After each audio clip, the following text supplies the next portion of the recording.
Hi everybody, and welcome back to the Country Living Homestead. So today I thought we would talk about seed starting, particularly seed starting indoors.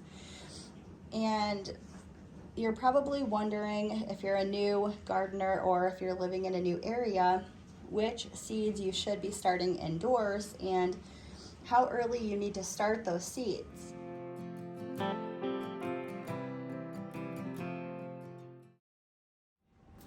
So one example is celery root.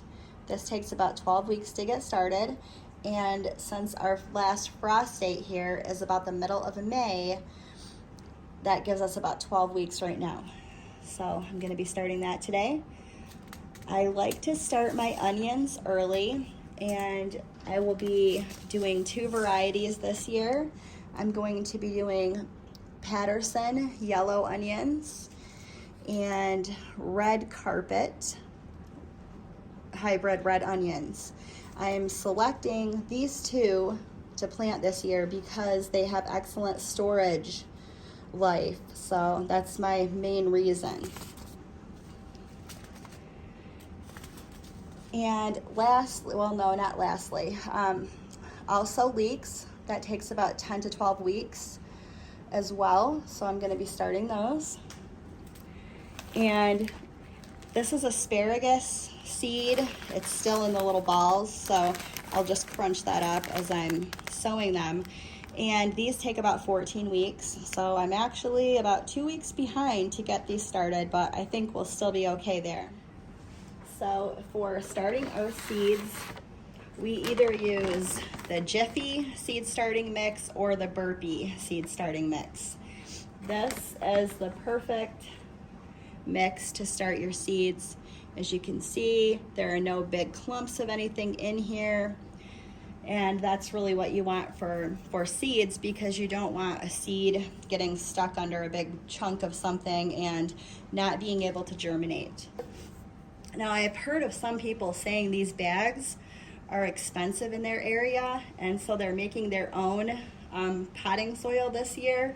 These are still under $5 where we live, so it just doesn't make sense for us to get all of the other things that we would need to make our own. So we've been using this for years, we like it, and we're going to keep using it this year. Now, as far as the containers that you will use to start your seeds, that is really going to depend on the seeds that you're starting. For my onion seeds, I like to use these cheap little plastic containers I got at Walmart. They were like $1.37, $1.38 a piece. And what I like about them is they're fairly deep. So this is what I will start my onions in. They need like a deeper container. So these will be perfect for them. And I will just sow half of this container to the white onions and the other half will be for red. And this is actually bigger than what I will even need, because sowing the seeds in a container like this, you can just literally sow hundreds of seeds. So that is what I'm using for the onions, and I will also use one of these for asparagus. This container, something this size, is what I would normally use for pepper and tomato starts. And the reason for that is I also like to sow, these are just some tomato seeds that I had planted to test the germination. And this is brandywine and cherry tomatoes. And I sow them thickly in these small containers.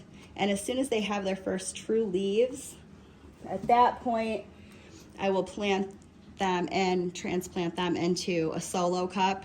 And the solo cup is where they will stay until it's time for them to go in the garden. So this gives me a chance to start a lot of seedlings in a very small area and then just plant them up into these solo cups. Whatever containers you decide to use, just make sure that you poke some drainage holes in the bottom of it. You don't want your seedlings getting too wet and then rotting. I'm going to be using one of these little plastic lids from a tote that I had.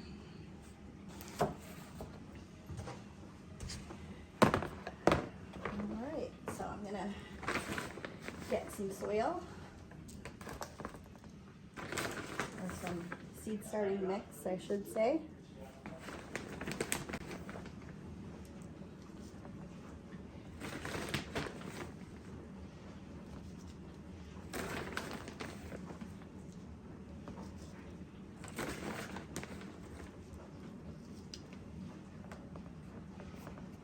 Okay, once you have your mix in here, it's a good idea to smooth it out and get it as level as you can.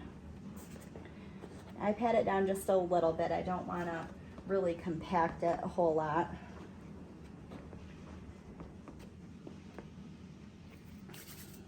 And also, if you're starting larger seeds like watermelon, cucumbers, winter squash, you can start that directly in these cups. I like to put 2 seeds per cup just to make sure that I get good germination, but you can definitely start the larger plants right in the solo cups. Okay, so this is just a little package of craft sticks that I bought at Lowe's.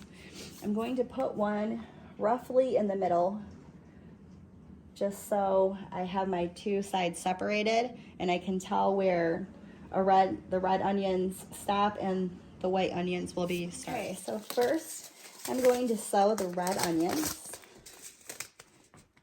And I'm not going to poke any holes or anything like that. I'm just going to sprinkle these, and they are very hard to see because they're dark. So, okay, they're very hard to see. They're very tiny. They're dark colored, so they're probably hard to see me sprinkle them in here, but I'm just sprinkling these lightly. I hope you can see this. Into the first half of the container.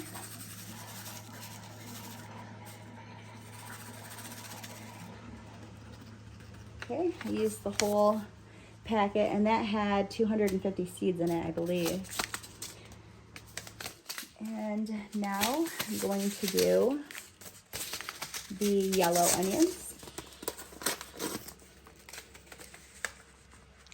I'm going to try to bring you in a little closer so you can see this. Okay, so these are the yellow onions.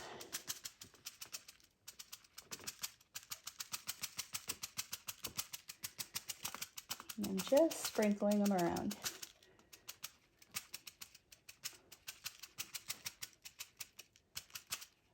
Okay, I think that's about enough for that container. Now, what I'm going to do is just very gently put just a little bit of soil on top of that. I just want to sprinkle it. Just enough to cover the seeds.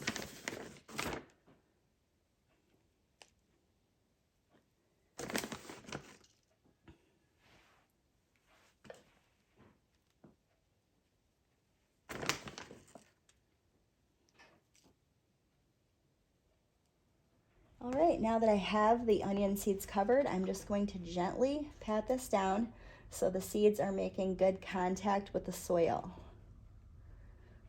You don't need to push it down super hard, just nice and gently. You just want those seeds to be making really good contact with the soil. Okay, now I'm going to go ahead and water those in. Okay, now that those seeds are all watered in, this is the most important part. Make sure that you label the seeds that you sowed. It's easy to think right now that you're going to remember which seeds that you put in here, but trust me, you will forget. So it's always best practice to just label the seeds. And then to finish it off, I like to add a piece of plastic wrap. And this just helps keep it from drying out so quickly.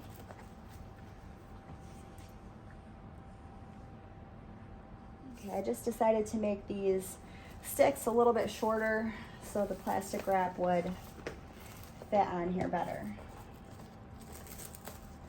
And there we go. That'll keep the seeds from drying out so quickly and give a better germination rate. All right, I'm going to sow my asparagus seeds pretty much the same way that I did the onions.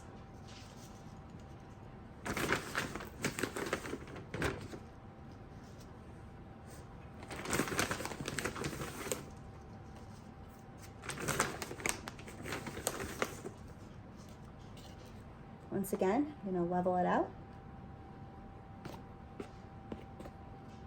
pat it down.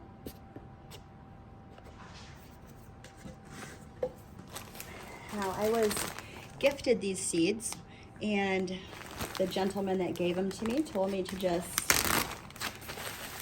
grab a handful and crush them up.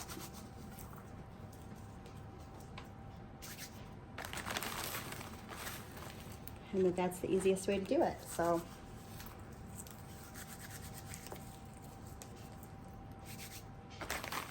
let's see how this works.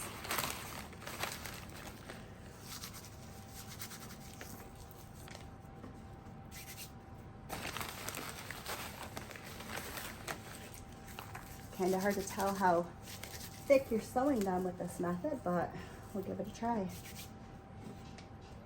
And I'm just going to try to spread them around a little.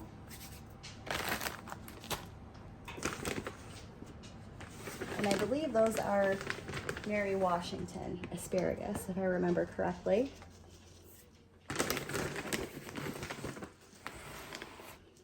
Just going to sprinkle some soil on top. Not too much, you don't want it to be too deep. Once again, you just want to pat it down. Make sure the seeds are making good contact with the soil.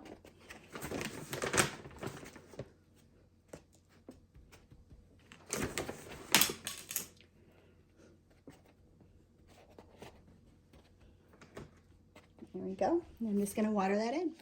Don't forget to label.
Celery root. We'll be going in 1/2 of this. The seeds are very, very tiny, as you can see.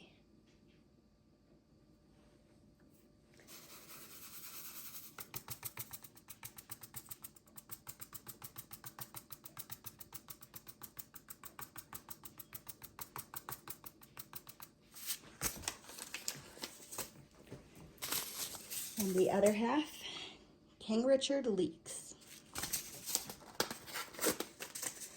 Once again, I'm planting them the same way. Same way that I did the onions and the asparagus. I find that it saves a lot of time doing it this way and takes a lot less containers to get them started initially. Okay, now the celery root actually needs light to germinate, so I'm just going to press that down into the soil. Make sure it's making good contact. And the leeks, I'm going to give a light covering of soil.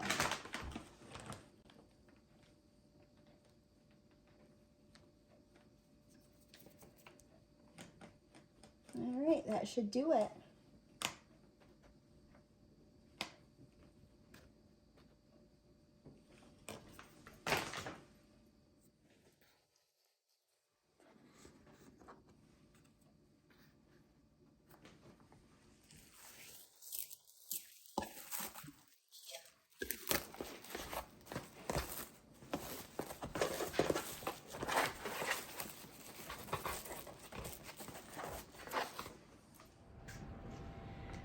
Now, if you choose to plant your tomato and pepper plants like this, you can transplant them when they get their first true leaves.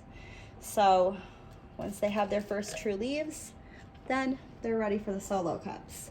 And the solo cups, they can stay in there until they actually go outside.